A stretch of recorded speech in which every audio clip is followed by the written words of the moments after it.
আজি আমাৰ Indian polity সিৰিজটোৰ ভাগ চোৱাই আমি আগৰ ভিডিঅ'ত আৰ্টিকল 18 লৈকে পঢ়িছিলোঁ।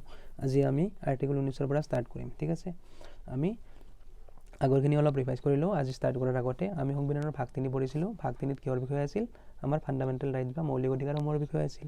আৰু আৰ্টিকল 12 পৰা 35 লৈকে আছিল আমাৰ সংবিধানৰ ভাগ 3। ঠিক আছে, তাৰপিছত আমি আৰ্টিকল 12 পৰা 18 লৈকে কমপ্লিট কৰিছোঁ। ঠিক আছে, 12ত কি আছিল? আমাৰ ৰাজ্যৰ পৰিভাষা আছিল। সংবিধানৰ ভাষাত ৰাজ্য কাক বোলা হয় সেই বিষয়ে আছিল। তাৰপিছত আৰ্টিকল 13ত কি আছিল? আমাৰ ৰাজ্যবিলাকে কেনেকুৱা নিয়ম বনাব যাৰ সহায়ত আমাৰ যাতে জনসাধাৰণৰ মৌলিক অধিকাৰ হানি নহয় সেই বিষয়ে আছিল আৰ্টিকল 13ত। আৰ্টিকল 14ত আছে আইনৰ আগত সকলোৱে সমান বা কানুনৰ আগত সকলোৱে সমান, ধনী দুখীয়া সৰু ডাঙৰ মানুহ সকলোৱে সমান দোষ কৰিলে সমান পানিছমেণ্ট পাব। ঠিক আছে, আৰ্টিকল 15ত কি আছে? ধৰ্ম, জাতি, লিংগ, জন্মস্থান এইবিলাকৰ ওপৰত ভিত্তি কৰি কোনেও যাতে কাৰো ওপৰত ডিছক্ৰিমিনেশ্যন বা ভেদভাৱ নকৰে, কিন্তু পজিটিভ ডিছক্ৰিমিনেশ্যন এলাউড এনেকৈ লিখা আছে আৰ্টিকল 15ত। পজিটিভ ডিছক্ৰিমিনেশ্যন মানে আমি কিছুমান ক্ষেত্ৰত মহিলাক বা সৰু জাতিক OBC SC ST কিছুমান ক্ষেত্ৰত আমি বেছি সুবিধা দিওঁ। ঠিক আছে, এইবিলাক দেশৰ ভালৰ কাৰণে, দেশৰ উন্নতিৰ কাৰণে বা সমাজৰ উন্নতিৰ কাৰণে। ঠিক আছে, এইবিলাক আমি কৰিব পাৰোঁ, কিন্তু এনে নৰ্মেল ক্ষেত্ৰত আমি কাৰো ওপৰত ভেদভাৱ কৰিব নোৱাৰোঁ। সকলোকে সমান অধিকাৰ দিব লাগিব সকলো ক্ষেত্ৰত। ঠিক আছে, তাৰপিছত আৰ্টিকল 16ত কি আছে? Equality of opportunity in the matter of public employment. চৰকাৰী চাকৰিৰ ক্ষেত্ৰত ধনী দুখীয়া সৰু জাতি ডাঙৰ জাতি সকলোৱে যাতে হিন্দু মুছলিম সকলোৱে যাতে সমান অধিকাৰ পায় সেই বিষয়ে আছে আৰ্টিকল 16ত। আৰ্টিকল 17ত কি আছে? এবলিশ্যন অফ আনটাচেবিলিটি, মানে চুৱা আপুনি সমাজত দেখা পায় যে কিছুমান ডাঙৰ জাতিৰ মানুহে সৰু জাতিক মানুহক চুলে গা ধুব লগা হয় বুলি কয়, বা একে কাঁহীত ভাত নাখায়, একে গিলাচত পানী নাখায়, এইবিলাক আপুনি দেখা পায়। সেইবিলাক গ্ৰহণযোগ্য নহয় আমাৰ সংবিধানত আৰ্টিকল 17ত লিখা আছে। ঠিক আছে, এইবিলাক কাম যদি আপোনাক যদি এইবিলাক কাম কোনোবাই কৰে, এইবিলাক চব আপোনাৰ মৌলিক অধিকাৰ। এইবিলাক কাম কৰিলে আপুনি সুপ্ৰিম কোৰ্ট আৰু হাইকোৰ্টত যাব পাৰিব ডাইৰেক্ট কেছ দিয়াৰ কাৰণে। ঠিক আছে, কাৰণ আমাৰ সুপ্ৰিম কোৰ্ট আমাৰ মৌলিক অধিকাৰৰ ৰক্ষক হয়। তাৰপিছত আৰ্টিকল 18ত কি আছে? এবলিশ্যন অফ টাইটেল নো টাইটেল। আপুনি যে দেখা পায় চিনেমাত দেখা পাইছিল আপুনি কিছুমান নামৰ আগত কিছুমান উপাধি লগাই লয়, সেইবিলাক গ্ৰহণযোগ্য নহয়। কিন্তু এডুকেশ্যনৰ ক্ষেত্ৰত, শিক্ষাৰ ক্ষেত্ৰত আৰু আৰ্মি আৰু পুলিচৰ ক্ষেত্ৰত তেওঁলোকে নিজৰ নামৰ আগত উপাধি লগাব পাৰে। তাৰপিছত আমি যদি চাওঁ আমি এইকেইটাত কি গম পাইছোঁ? এইকেইটা হ'ল গোটেইকেইটা আমাৰ সমানতাৰ কথা কোৱা হৈছে। সেইকাৰণে আৰ্টিকল 14 পৰা 18 লৈকে কি বুলি কোৱা হয়? ৰাইট টু ইকুৱেলিটি বা সমানতাৰ অধিকাৰ বুলি কোৱা হয়, মনত ৰাখিব। তাৰপিছত আমাৰ সংবিধানৰ ভাগ 3ক তেনেকৈ 6টা ভাগত ভাগ কৰা হৈছে। 6টা আমাক অধিকাৰ দিছে। ঠিক আছে, কি অধিকাৰ দিছে? ৰাইট টু ইকুৱেলিটি আমি পঢ়িলোঁ আৰ্টিকল 14 পৰা 18 লৈকে। মানে সমানতাৰ অধিকাৰ আমাৰ আৰ্টিকল 14 পৰা 18 লৈকে আছে। তাৰপিছত নেক্সট ৰাইট টু ফ্ৰীডম, স্বাধীনতাৰ অধিকাৰ আৰ্টিকল 19 পৰা 22 লৈকে। তাৰপিছত তৃতীয়টো হ'ল ৰাইট এগেইনষ্ট এক্সপ্লইটেশ্যন, মানে শোষণৰ বিৰুদ্ধে অধিকাৰ, ইয়াতে আৰ্টিকল 23 পৰা 24 লৈকে। তাৰপিছত ভাগটো এইবিলাক চব আমাৰ সংবিধানৰ ভাগ 3ৰ এইবিলাক অধিকাৰবিলাক। ঠিক আছে, মুঠ 6টা অধিকাৰ মনত ৰাখিব। আগতে 7টা আছিল, কিয় 6টা হ'ল সেইটো ক'ম। তাৰপিছত right to freedom of religion, ধৰ্মৰ অধিকাৰ, এইবিলাক বিষয় আছে আৰ্টিকল 25-28 পৰা 28 লৈকে। এইবিলাক আমি বহুত ভালকৈ কনচেপ্টবিলাক বুজি ল'ম, টেনশ্যন নল'ব আপুনি। তাৰপিছত কালচাৰেল এণ্ড এডুকেশ্যনেল ৰাইটছ, এইবিলাক আছে আৰ্টিকল 29 পৰা 30 লৈকে। তাৰপিছত আৰু এটা অধিকাৰ আছিল আমাৰ ৰাইট টু প্ৰপাৰ্টি, সম্পত্তিৰ অধিকাৰ বা মাটিৰ অধিকাৰ। ঠিক আছে, এইটো অধিকাৰ আমাৰ মৌলিক অধিকাৰৰ পৰা হাতাই দিয়া হৈছে, গুচাই দিয়া হৈছে, আৰু সংবিধানত 46তম সংশোধন কৰা হৈছে এইটো হটোৱাৰ কাৰণে। ঠিক আছে, আমাৰ মৌলিক অধিকাৰ আছিল আগতে ৰাইট টু প্ৰপাৰ্টি, সম্পত্তিৰ অধিকাৰ বা মাটিৰ অধিকাৰ, কিন্তু হাতাই দিয়া হৈছে 46তম আমাৰ সংবিধানৰ সংশোধন কৰা হৈছে হাতাই দিয়াৰ কাৰণে। তাৰপিছত কেতিয়া কৰা হৈছিল? 1978 চনত, মনত ৰাখিব।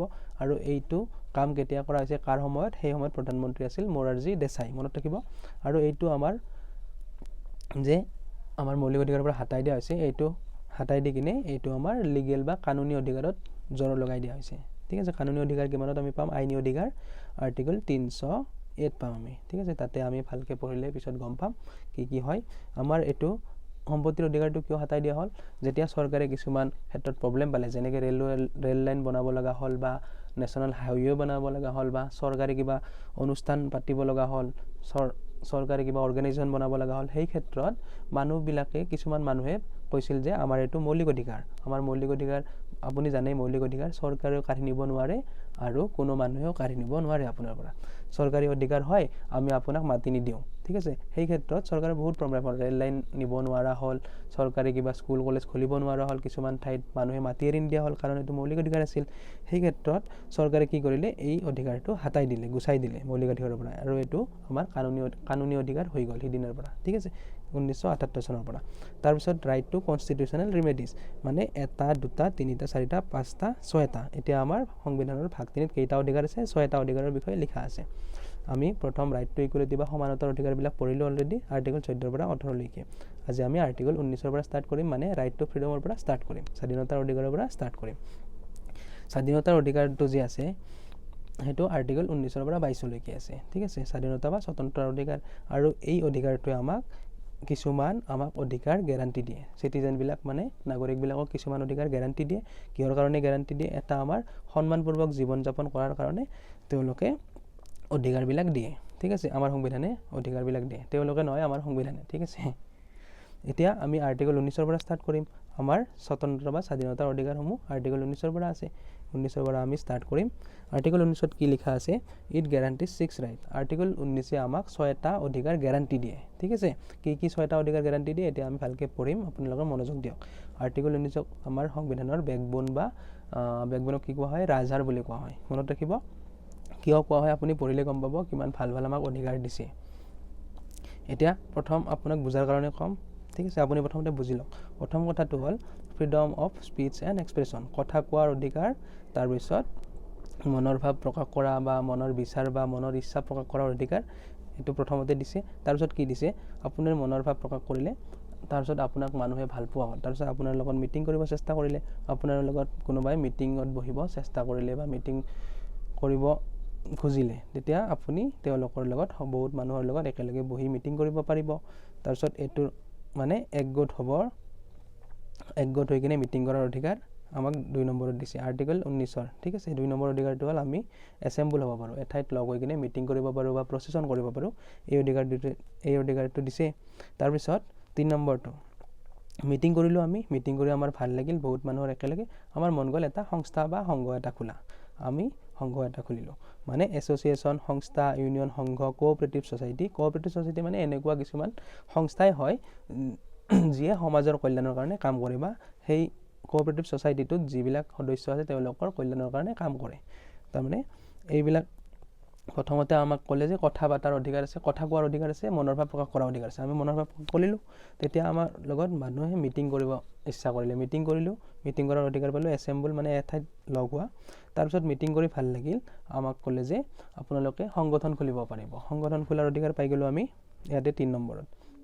তাৰপিছত ক'লে আপোনাৰ যদি গোটেই ভাৰতত কিবা ঘূৰিব লগা হ'ল, আপোনাৰ সংগঠনটোৰ প্ৰচাৰ কৰিব লগা হ'ল, তেতিয়া আপুনি গোটেই ভাৰতত ঘূৰিব পাৰিব। ভাৰতৰ পুৰা সীমাৰ ভিতৰত আপুনি য'তেই কি নহওক, যিকোনো ষ্টেটতে, যিকোনো ৰাজ্যতে আপুনি যাব পাৰিব। সেইটো অধিকাৰ দিলে।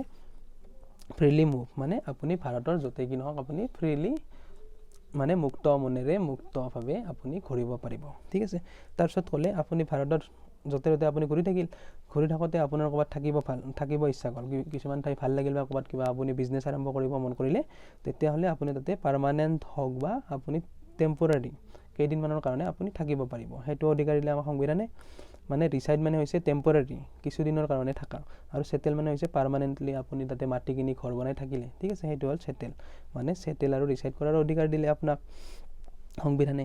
তাৰপিছত কি দিলে? তাৰপিছত আপোনাক ক'লে যে প্ৰফেশ্যন, অকুপেশ্যন, বিজনেছ, বেপাৰ বাণিজ্য, অকুপেশ্যন, প্ৰফেশ্যন মানে আপুনি কোচিং চেণ্টাৰ খুলিব মন গ'ল, কোচিং চেণ্টাৰ খুলিলে ভাৰতৰ যিকোনো ঠাইত, মানে ঠিক আছে, আপোনাক ভাৰতৰ যিকোনো ঠাইত কিবা বিজনেছ কৰা, আপোনাৰ কিবা বেপাৰ কৰা, আপোনাৰ কোচিং চেণ্টাৰ খোলা, আপুনি অটো ড্ৰাইভাৰ হোৱা, আপুনি মানে যিকোনো কাম কৰাৰ, আপুনি দোকান দিয়া, আপুনি এইবিলাক অধিকাৰ পালে আৰ্টিকল 19ৰ পৰা, ঠিক আছে। এতিয়া আমি এটা এটাকৈ ভালকৈ বুজিম। আপুনি এটা কথা মনত ৰাখিব, আমি যিবিলাক এই অধিকাৰ পঢ়িলোঁ, মানে কথা কোৱা বা আমাৰ মনৰ ভাৱ প্ৰকাশ কৰা, তাৰপিছত এছেম্বল, এঠাইত লগ হোৱা, মিটিং কৰা, প্ৰচেছন কৰা, তাৰপিছত আমাৰ সংগঠন খোলা, সংস্থা খোলা, আপুনি সংস্থা বহুত দেখা পায়।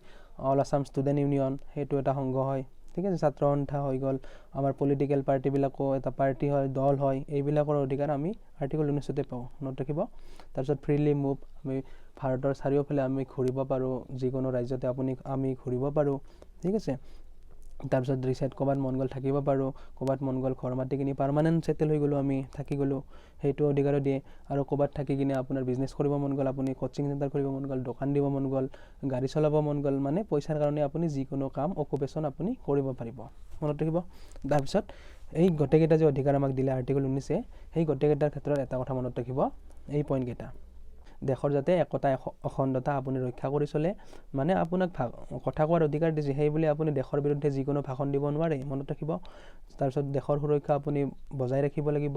এইবিলাক অধিকাৰ আপুনি প্ৰয়োগ কৰাৰ সময়ত আপুনি এইবিলাক কথা মনত ৰাখিব লাগিব। দেশৰ সুৰক্ষাৰ লগত আপুনি খিলবাৰ কৰিব নোৱাৰে, কাৰো মৰেল ডিগনিটি, ডিফেমেশ্যন এইবিলাক কাম কৰিব আপোনাৰ, এইবিলাকত আঘাত কৰিব নোৱাৰে, কাৰো সন্মানত আঘাত কৰিব নোৱাৰে। আপুনি কথা কোৱাৰ অধিকাৰ আছে, সেই বোলে গালি পাৰি কথা ক'ব নোৱাৰে, ঠিক আছে।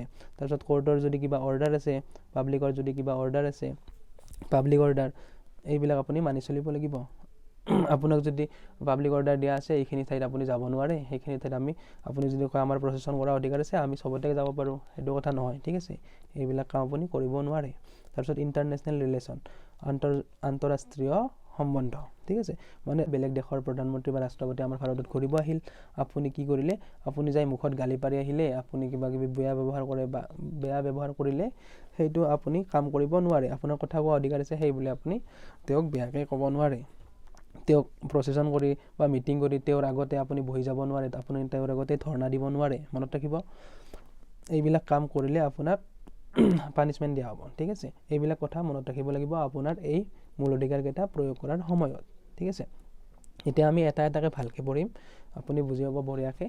প্ৰথমটো হ'ল freedom of speech and expression, মানে কথা কোৱা আৰু মনৰ ভাৱ, মনৰ বিচাৰ, মনৰ ইচ্ছা এইবিলাক প্ৰকাশ কৰাৰ অধিকাৰ। আপুনি কেনেকৈ প্ৰকাশ কৰিব? আপুনি মুখেৰেও কৰিব পাৰে, ভাষণ দি বা মুখেৰে কৈ কিনে, বা আপুনি লিখিতভাৱেও কৰিব পাৰে। লিখিত কেনেকৈ কৰিব? আপুনি কিবা লেটাৰ পঠাই কিনে বা চিঠি পঠাই কিনে এনেকৈও পাৰিব। আপুনি ছবিৰ সহায়তো পাৰিব। ছবিৰ সহায়ত কেনেকৈ পাৰিব? আপুনি ছবি আঁকি কিনে, আপুনি কোনোবা এজন নেতাক বেয়া লাগে, আপুনি কি কৰিব পাৰে, তেওঁৰ ছবি এটা বনাই কিনে আপোনাক তেওঁৰ প্ৰতি ঘৃণাটো আপুনি দেখুৱাব পাৰে, ছবিটো জ্বলাই দিব পাৰে। এইবিলাকৰ সহায়ত আপুনি মনৰ ভাৱবিলাক প্ৰকাশ কৰিব পাৰে, মনত ৰাখিব। আপোনাৰ কিবা এটা কোচিং চেণ্টাৰ খুলিলে, আপুনি তাৰ প্ৰচাৰৰ কাৰণে আপুনি কি এডভাৰটাইজমেণ্ট কৰিব পাৰে, ঠিক আছে, কাগজৰ সহায়ত। এইবিলাক আপোনাৰ মনৰ ভাৱ, মানে মনৰ ইচ্ছা এইবিলাক প্ৰকাশ কৰিব পাৰে। এইবিলাক অধিকাৰ কোনে দিছে? আৰ্টিকল 19 দিছে। আৰু কেইটামান কথা মনত ৰাখিব।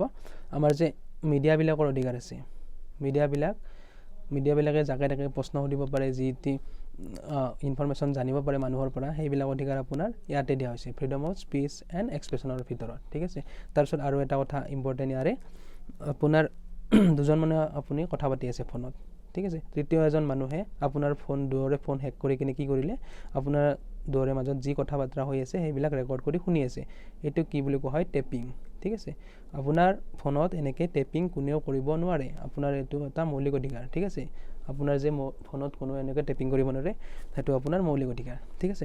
তাৰপিছত আৰু এটা কথা, ৰেকৰ্ডিং মানে হৈছে দুজন মানুহে কথা পাতি আছে, এই দুজনৰ ভিতৰত কোনোবাৰ মন গ'ল যে আমাৰ দুয়োৰে যি কথা পাতিলোঁ সেইখিনি ৰেকৰ্ডিং কৰিম, ঠিক আছে। ৰেকৰ্ডিং কৰি ল'লে সেইটোক ৰেকৰ্ডিং বুলি কোৱা হয়, আৰু টেপিং বুলি এইটো কোৱা হয়, ঠিক আছে। দুজন মানুহে কথা পাতি আছে, তৃতীয় এজন মানুহে আপোনাৰ দুয়োৰে কথাবিলাক হেক কৰি কিনে শুনি আছে, সেইটো টেপিং। টেপিঙৰ কথা ইয়াতে উল্লেখ কৰা আছে, আপোনাৰ ফোনৰ কথাবিলাক কোনেও টেপিং কৰিব নোৱাৰে। ৰেকৰ্ডিঙৰ কথা পিছত আমি পঢ়িম, ইয়াতে নাই। তাৰপিছত আৰু ইয়াতে মনত ৰাখিব লগা কথা, কোনোবা সংস্থাই যদি বন্ধ দিছে, যেনেকৈ চাকা বন্ধ, অসম বন্ধ, কিবা কিবি, সেইবিলাকৰ বিৰুদ্ধে মাত মতাৰ অধিকাৰ আছে আপোনাৰ। তাৰপিছত right to know' about govt activity, চৰকাৰৰ কিবা ইনফৰমেশ্যন জানাৰ অধিকাৰ আছে, তাৰ কাৰণে right to information, RTI act 2005, এই আইনখন অনা হৈছে, ঠিক আছে। আমি চৰকাৰে কি কাম কৰিছে, কি কাম কৰিব বিচাৰে, কি কৰা নাই, এইবিলাক জনাৰ অধিকাৰ আমাৰ আছে। ৰাইট টু ইনফৰমেশ্যন এক্ট 2005 লাগু হৈছে, ঠিক আছে, মনত ৰাখিব।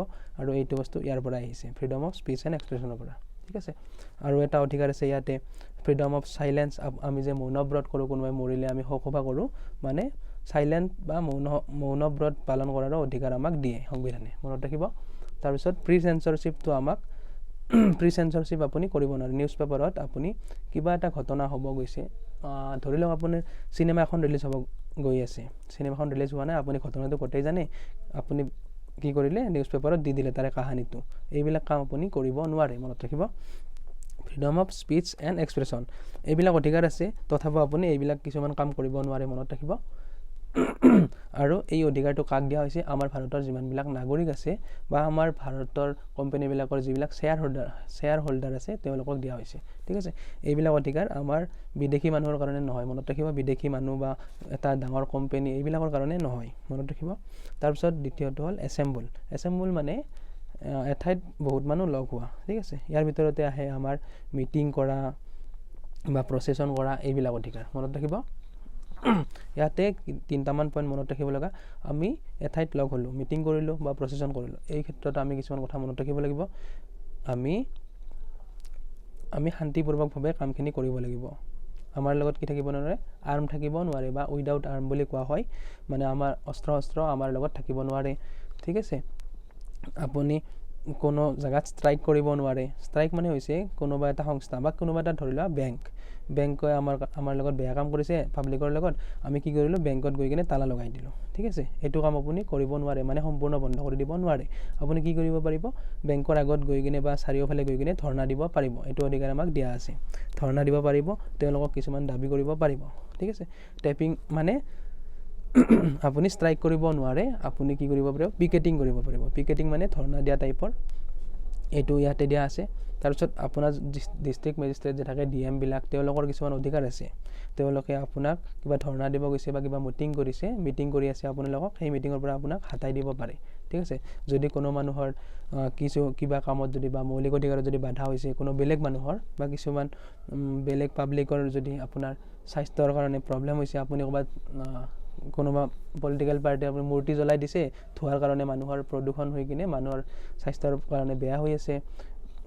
ঠিক আছে, বা কিছুমান মানুহৰ ডেঞ্জাৰ জীৱনৰ লগত যদি আপুনি হেতালি কৰি আছে, সেইবিলাক কাম আপুনি কৰিলে আপোনাৰ যে ডিষ্ট্ৰিক্ট মেজিষ্ট্ৰেট বা DM আছে আপোনাৰ ডিষ্ট্ৰিক্টৰ, তেওঁ কি কৰিব পাৰিব, আপোনাক মিটিং ভংগ কৰি দিব পাৰিব বা প্ৰচেছন আপোনাৰ বন্ধ কৰি দিব পাৰিব, মনত ৰাখিব।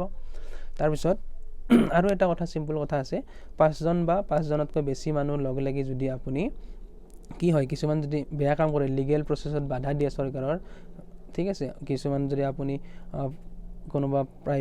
কোনোবা মানুহৰ যদি আপুনি প্ৰপাৰ্টি বা মাটিত যদি আপুনি কি কৰে, অকুপাই কৰি লয়, তাতে যদি আপুনি সোমাই যায়, তাতে হাল্লা কৰে আপুনি বা ক্ৰিমিনেল ৱৰ্ক কৰে যদি আপুনি, বা চৰকাৰী কৰ্মচাৰীক যদি আপুনি হাত উঠায়, এইবিলাক কাম আপুনি কৰিব নোৱাৰে, মনত ৰাখিব। তাৰপিছত আৰু ইয়াতে কি আছে, এছেম্বলৰ ভিতৰত যিবিলাক পইণ্ট ক'লোঁ এইবিলাকে, ইয়াতকৈ আৰু নাই, এইখিনিৰ ভিতৰতে এক্সামত আহিব। এতিয়া নেক্সটটো চাওঁ আমি, এছ'চিয়েশ্যন, ইউনিয়ন, কোঅপাৰেটিভ ছ'চাইটি, এইবিলাক বনোৱাৰো আপোনাৰ অধিকাৰ আছে। সন্থা বনোৱাৰ অধিকাৰ আছে, সংঘ বনোৱাৰ অধিকাৰ আছে, কোঅপাৰেটিভ ছ'চাইটি বনোৱাৰ অধিকাৰ আছে। ঠিক আছে, কিন্তু কি মনত ৰাখিব লাগিব, প্ৰথম কথাটো হ'ল এই অধিকাৰটো কাক দিয়া হৈছে, আমাৰ চিটিজেনবিলাকক, মানে নাগৰিকবিলাকক, মনত ৰাখিব। তাৰপিছত ইয়াৰ ভিতৰত কি অধিকাৰ আহিব, আমাৰ পলিটিকেল পাৰ্টি বনোৱাৰ অধিকাৰ আছে, পলিটিকেল পাৰ্টি খোলা মানে আমি এটা ষ্টাৰ্ট কৰাৰ অধিকাৰ আছে। ষ্টুডেণ্ট ইউনিয়ন আহিব ইয়াৰ ভিতৰতে, বা ডক্তৰ সন্থা আপুনি দেখা পায়, ডক্তৰ সন্থা, নাৰ্ছ সন্থা, অসম ড্ৰাইভাৰ সন্থা, এইবিলাক সন্থাবিলাক মানে এইবিলাক বনোৱাৰ আপোনাৰ অধিকাৰ আছে, সন্থা হওক বা সংঘ হওক, এইবিলাক। আৰু সদায় আপুনি মনত ৰাখিব, দেশৰ একতা, অখণ্ডতা, সুৰক্ষা, এইবিলাক যাতে আপুনি বজাই ৰাখে, মনত ৰাখিব। এইবিলাক পইণ্ট আপুনি এই গোটেইকেইটা অধিকাৰতে মনত ৰাখিব লাগিব। ঠিক আছে, এতিয়া আমি কি পালোঁ, প্ৰথম আমি সংগঠন খোলা অধিকাৰ পালোঁ, আৰু সকলোৰে চিটিজেন মানে নাগৰিকৰ কাৰণে এইবিলাক অধিকাৰ আছে। ঠিক আছে, কিন্তু আপোনাৰ এটা ভাল লক্ষ্য হ'ব লাগিব, আপুনি সংগঠন খুলিব অধিকাৰ দিছে সংবিধানে, কিন্তু আপোনাৰ এটা লফুল বা পজিটিভ এটা আপোনাৰ উদ্দেশ্য হ'ব লাগিব এই কামটোৰ কাৰণে। ঠিক আছে, কিন্তু ইয়াতে কোৱা হৈছে যে এই পইণ্টটোত কি কোৱা হৈছে, আপোনালোকে সংঘ, ইউনিয়ন এইবিলাক খুলিব পাৰিব, কিন্তু আপোনাৰ যে সংঘ ইউনিয়নটোৰ যে ৰিকগনিশ্যন হ'ব, চৰকাৰী যে আপোনাৰ তাতে স্বাক্ষৰ হ'ব, এইটো গেৰাণ্টি দিয়া নাই আৰ্টিকল 19, মনত ৰাখিব। তাৰপিছত আৰু চবচে ইম্পৰ্টেণ্ট, আপুনি যদি পুলিচত চাকৰি কৰে, আপুনি যদি আৰ্মিত চাকৰি কৰে, আপুনি যদি ইণ্টেলিজেন্ট ব্যুৰোত আপুনি চাকৰি কৰে, বা আপুনি যদি টেলিকমিউনিকেশ্যন ছিষ্টেমত আপুনি চাকৰি কৰে, ঠিক আছে, এইকেইটা কামৰ আপুনি মানুহ ষ্টাফ হ'লে, আপুনিতো সেইবিলাক ঠাইত চাকৰি কৰিলে আপুনি এইবিলাক খুলিব নোৱাৰে, এছ'চিয়েশ্যন খুলিব নোৱাৰে, ইউনিয়ন বা কোঅপাৰেটিভ ছ'চাইটিত আপুনি অংশ ল'ব নোৱাৰে, মনত ৰাখিব। এইখিনিয়ে হয়। তাৰপিছত ফ্ৰীডম অফ ফ্ৰীলি মুভ, আপুনি গোটেই ভাৰতত য'তে কি নহওক আপুনি ফ্ৰীলি মুভ মানে মুক্তভাৱে আপুনি ঘূৰিব পাৰিব। ঠিক আছে, আপোনাক কোনেও বাধা দিব নোৱাৰে। ইয়াতে কি আপুনি মনত ৰাখিব লাগিব এক্সামৰ কাৰণে, যাতে জেনেৰেল পাব্লিকৰ প্ৰব্লেম নহয়, এইটো মনত ৰাখিব লাগিব। আৰু কিছুমান শ্বেডিউল ট্ৰাইব, কিছুমান জনজাতি থকা ঠাইত আপুনি যাব নোৱাৰে, সেইবিলাক দেশৰ নিয়ম নীতি আছে, সেইবিলাক মানি চলিব লাগিব। কাৰণ সেই শ্বেডিউল ট্ৰাইববিলাকৰ কি হ'ব পাৰে, কালচাৰত আঘাত হ'ব পাৰে, বা লেংগুৱেজত তেওঁলোকৰ প্ৰব্লেম হ'ব পাৰে, তেওঁলোকক কিছুমানে শোষণ কৰি ল'ব পাৰে। সেইবিলাক ক্ষেত্ৰৰ কাৰণে কিছুমান শ্বেডিউল ট্ৰাইব থকা ঠাইত, কিছুমান জনজাতি থকা ঠাইত আপুনি যাব নোৱাৰে। ঠিক আছে, তাৰপিছত আপোনাৰ কিছুমান আৰু পইণ্ট মনত ৰাখিব লাগিব, যেনেকৈ প্ৰষ্টিটিউশ্যন মানে বেশ্যাবৃত্তি, দেহ ব্যৱসায় এইবিলাক যদি আপুনি কৰে, এইবিলাক মানুহৰ কাৰণেও কিছুমান ঠাইত যাব নোৱাৰে, ৰেষ্ট্ৰিকশ্যন আছে, মনত ৰাখিব। সেইবিলাক মানুহে সকলো ঠাইত ঘূৰিব নোৱাৰে, সেইবিলাকৰ কাৰণে বহুত ঠাইত ৰেষ্ট্ৰিকশ্যন আছে, মনত ৰাখিব। তাৰপিছত আৰু এটা ইম্পৰ্টেণ্ট কথা, বম্বে হাইকোৰ্টে এইডছ বেমাৰ হোৱা মানুহক ঠিক আছে এইটো পাৰ্মিশ্যন নিদিয়ে। বম্বেত কোনো এইডছ হোৱা বেমাৰী মানুহ বম্বেত আহিব নোৱাৰে, মনত ৰাখিব। বম্বে হাইকোৰ্টে এইটো কি কৰিছে, অৰ্ডাৰ দিছে। তাৰপিছত ইয়াতে আৰ্টিকল 19ত কি লিখা আছে, আমি ইনচাইড দ্য কাউণ্ট্ৰি, মানে আমি ভাৰতৰ ভিতৰত এইখন ষ্টেটৰ পৰা এইখন ৰাজ্যৰ পৰা এইখন ৰাজ্য এইবিলাক ঘূৰিব পাৰোঁ। ইয়াতে বিদেশৰ কথা উল্লেখ নাই, বিদেশৰ কথা ক'ত আছে, আৰ্টিকল 26ত আপুনি পাব right to life and personal liberty. তাতে আমি বিদেশত যোৱা, বিদেশত ভ্ৰমণ কৰা এইবিলাক অধিকাৰ পাম। ইয়াতে কেৱল আমি আমাৰ দেশৰ ভিতৰত ঘূৰা বা এইবিলাক কৰা অধিকাৰ পাম, ঠিক আছে। তাৰপিছত ৰিচাইড এণ্ড চেটেল, ৰিচাইড মানে কি কৈছোঁ, ৰিচাইড মানে হৈছে কোনো ঠাইত টেম্পৰাৰিলি থকা, আৰু চেটেল মানে হৈছে পাৰ্মানেণ্টলি ক'ৰবাত ঘৰ বনাই মাটি কিনি ঘৰ বনাই এনেকৈ থাকি যোৱা কোৱা হয় চেটেল বুলি। ৰিচাইড মানে হৈছে কেইদিনমানৰ কাৰণে ক'ৰবাত থাকি যোৱা কথাটো, ঠিক আছে। এতিয়া ইয়াতে কি মনত ৰাখিব লাগিব আপুনি এক্সামৰ কাৰণে, ইয়াতে আপুনি পাব্লিক ইণ্টাৰেষ্ট বা শ্বেডুল ট্ৰাইব থকা জেগা, মানে কিছুমান জনজাতি থকা জেগাত আপুনি কি কৰিব নোৱাৰে, চেটেল বা ঘৰ বান্ধিব নোৱাৰে বা থাকিব নোৱাৰে, এইবিলাক পাৰ্মিশ্যন নাই, ঠিক আছে। তাৰপিছত কথাটো হ'ল, আমাৰ আগতে কি আছিল, জম্মু কাশ্মীৰতো আমি আগতে মাটি কিনি ঘৰ বান্ধিব পৰা নাছিলোঁ। আৰ্টিকল 35A এইবিলাক বিষয়ে লিখা আছিল। আৰ্টিকল 35 যেতিয়াৰ পৰা হটাই দিয়া হ'ল, তেতিয়াৰ পৰা আমি জম্মু কাশ্মীৰতো আমি মাটি কিনিব পাৰোঁ, ঘৰ বান্ধিব পাৰোঁ, ঠিক আছে। তাৰপিছত ইয়াতে কি মনত ৰাখিব লাগিব, কিছুমান এৰিয়াত কিছুমান মানুহে যাব নোৱাৰে। কোনবিলাক মানুহে যাব নোৱাৰে, যেনেকৈ যিবিলাক মানুহে প্ৰষ্টিটিউশ্যন কৰে, দেহ ব্যৱসায় কৰে, তেওঁলোকৰ কাৰণে, বা কিছুমান মানুহে সদায় দোষ কৰি থাকে, হেবিচুৱেল অফেণ্ডাৰ হয়, কিছুমানৰ কেছ কোৰ্টত চলি আছে, সেইবিলাক মানুহে য'তে ত'তে গৈ কিনে থাকিব নোৱাৰে বা নিজৰ ৰাজ্য এৰি যাব নোৱাৰে, ঠিক আছে, তেওঁলোকৰ কাৰণে বাধা থাকে। এইটো ৰিচাইড এণ্ড চেটেলৰ ওপৰত এইখিনি এক্সামৰ কাৰণে ইম্পৰ্টেণ্ট। তাৰপিছত right to business, occupation, trade, profession, আপুনি য'তে কি নহওক ভাৰতৰ গৈ কিনে কি কৰিব পাৰিব, বিজনেছ কৰিব পাৰিব, আপুনি যিকোনো কাম কৰিব পাৰিব পইচাৰ কাৰণে, ঠিক আছে। এইবিলাক দোকান খুলিব পাৰিব, গাড়ী চলাব পাৰিব, এইবিলাক। ইয়াতে কি মনত ৰাখিব আপুনি এক্সামৰ কাৰণে, ওমেন চিলড্ৰেন ট্ৰেফিকিং, বা আমি যি কওঁ হিউমেন ট্ৰেফিকিং, মানে শোষণ কৰি কিনে মনে কিছুমান মহিলাক ব্যৱসায়ৰ কাৰণে মনে লৈ গৈ কিনে বেলেগত বিক্ৰী কৰি দিয়া হয়, বা সৰু ল'ৰা ছোৱালীক ক'ৰবাত লৈ কিনে মনে চুৰ কৰি কিনে লৈ গৈ কিনে বা মিছা কথা কৈ কিনে লৈ গৈ বিক্ৰী কৰা হয়, বা তেওঁলোকক কামত খটোৱা হয়, বিজনেছত খটোৱা হয়, সেইবিলাকক কোৱা হয় হিউমেন ট্ৰেফিকিং, ঠিক আছে। এইটো বেছিভাগ মহিলাৰ ক্ষেত্ৰত আৰু সৰু ল'ৰা ছোৱালীৰ ক্ষেত্ৰত হয়। এইবিলাক কাম আপুনি কৰিব নোৱাৰে, আপোনাৰ বিজনেছ কৰাৰ অধিকাৰ আছে, কিন্তু এইবিলাক বিজনেছ আপুনি কৰিব নোৱাৰে, মনত ৰাখিব। বা আপুনি দোকান দিয়াৰ অধিকাৰ আছে, কিন্তু আপুনি ড্ৰাগছৰ ব্যৱসায় কৰিব নোৱাৰে, ড্ৰাগছৰ দোকান দিব নোৱাৰে। আপুনি মদৰ দোকান খুলিলে আপুনি লাইচেঞ্চ ল'ব লাগিব, তেতিয়াহে পাৰিব, ঠিক আছে। বিনা লাইচেঞ্চত আপুনি এইবিলাক কাম কৰিব নোৱাৰে, ড্ৰাগছ বেচিব নোৱাৰে, মদ বেচিব নোৱাৰে, ঠিক আছে। এইবিলাক আপুনি মনত ৰাখিব। আপুনি যিখন ৰাজ্যত যাব, সেই ৰাজ্যখনৰো কিছুমান পাৱাৰ থাকে, সেই ৰাজ্যখনে আপোনাৰ ওপৰত কিছুমান নিয়ম কানুন লগাবও পাৰে, ঠিক আছে। আপুনি যদি কিবা টেকনিকেল কাম কৰি আছে, তেতিয়াহ'লে তেওঁলোকে টেকনিকেল কামটোৰ কাৰণে, চাৰ্টিফিকেটৰ কাৰণে তেওঁলোকে কোৰ্চ আপোনাক কৰিব দিব, বাধ্য কৰাব পাৰে, যি ৰাজ্যত আপুনি যাব সেইবিলাকৰ নিয়ম হিচাপে, ঠিক আছে। আৰু ষ্টেটে কি কৰিব পাৰিব, আপোনাৰ ওপৰত কিছুমান বাধা লগাব পাৰিব, যেনেকৈ সেই ৰাজ্যখনৰ কিছুমান নিয়ম আছে, যেনেকৈ আপুনি দোকান ভাটিবেলা 5টাত বন্ধ কৰিব লাগিব, সেই হিচাপে আপুনি তেওঁলোকৰ নিয়ম মানি চলিব লাগিব, যদি সেই ৰাজ্যখনত আপুনি দোকান দিব গৈছে, ঠিক আছে। এইখিনিয়ে হ'ল right to business, occupation, trade, profession, ইয়াৰ পৰা এক্সামত আহিব পাৰে। তাৰপিছত ৰাইট টু প্ৰপাৰ্টি হটাই দিয়া হৈছে, আপোনাৰ 44th এমেণ্ডমেণ্ট হৈছে, সংশোধন হৈছে সংবিধানৰ, কিমান চনত, 1978 চনত, ঠিক আছে। সেই সময়ত আমাৰ প্ৰধানমন্ত্ৰী কোন আছিল, মোৰাৰজী দেশাই, মনত ৰাখিব। আৰু এটা কথা, আমাৰ মূল অধিকাৰ কোনেও কাঢ়ি নিব নোৱাৰে, চৰকাৰেও নোৱাৰে, কোনো পাব্লিকেও নোৱাৰে, আৰু আমাৰ মৌলিক অধিকাৰৰ ৰক্ষক কোন, সুপ্ৰিম কোৰ্ট, ঠিক আছে। আৰু আপোনাৰ যদি মূল অধিকাৰৰ লগত কোনোবাই কিবা কৰে, আঘাত কৰে, তেতিয়া আপুনি সুপ্ৰিম কোৰ্ট বা হাইকোৰ্টত ডাইৰেক্ট যাব পাৰিব, মনত ৰাখিব। ইয়াতে আৰু ইম্পৰ্টেণ্ট কি আছে, এক্সামৰ কাৰণে আহিব লগা সকলোখিনি কৈ দিলোঁ, এইখিনি কেৱল আপুনি ৰিভাইজ কৰিব। আৰ্টিকল 19 খতম। ৰাইট টু প্ৰপাৰ্টি মানে আপোনাৰ যদি কনফিউজন হয়, ইয়াতে আৰ্টিকল 19তো দিয়া আছে ৰাইট টু প্ৰপাৰ্টি, আৰু আমাৰ সংবিধানৰ ভাগ 3তো দিয়া আছে। আপুনি কেনেকৈ মনত ৰাখিব, ভাগ 3তো হৈছে বংশগত সম্পত্তি, আৰু আৰ্টিকল 19ৰ যিবিলাক আমাক অধিকাৰ দিছে তাৰে যদি ৰাইট টু প্ৰপাৰ্টি বা আমাৰ এই কি অধিকাৰ সম্পত্তিৰ অধিকাৰ এইটো হ'ল এটা আমি নিজে কিনি লোৱা সম্পত্তি ঠিক আছে মনত ৰাখিব দুটা বস্তু হাতাই দিয়া হৈছে আমাৰ সংবিধানৰ পৰা সংবিধানত এমেণ্ডমেণ্ট কৰা হৈছে 46 নং এতিয়া আমাৰ আৰ্টিকল 19 শেষ আৰ্টিকল 20 এতিয়া ষ্টাৰ্ট কৰোঁ আৰ্টিকল 20 কি আছে protection in respect of conviction for offence protection from conviction ঠিক আছে আপোনাক দোষ নিৰ্ণয় কৰা বা দোষাৰোপ কৰাৰ এগেইনষ্টত তাৰ বিপক্ষে অধিকাৰ আছে আপোনাৰ ঠিক আছে আপোনাক সংবিধানে কিহৰ প্ৰতি প্ৰতিৰক্ষা ৰক্ষা কৰিব আপোনাক যাতে বিনা কাৰণত একো ডাঙৰ দোষ দিয়া নহয় ঠিক আছে বা দোষ আপোনাক দিয়া নহয় যেতিয়ালৈকে আপোনাৰ কোৰ্টত কেছ চলি থাকে বা যেতিয়ালৈকে আপোনাৰ কিবা সৰুৰা বা থানাত পেছি হ'ব লগা হয় থানাত হাজিৰা হ'ব লগা হয় তেতিয়াহ'লে আপুনি যেতিয়ালৈকে কোৰ্টে নকয় আপুনি দোষী বুলি তেতিয়ালৈকে আপুনি দোষী নহয় মনত ৰাখিব এইটো অধিকাৰ আমাক দিছে আৰ্টিকল 20 ইয়াতে কি অধিকাৰ দিছে কেইটামান পইণ্ট আছে ইয়াতে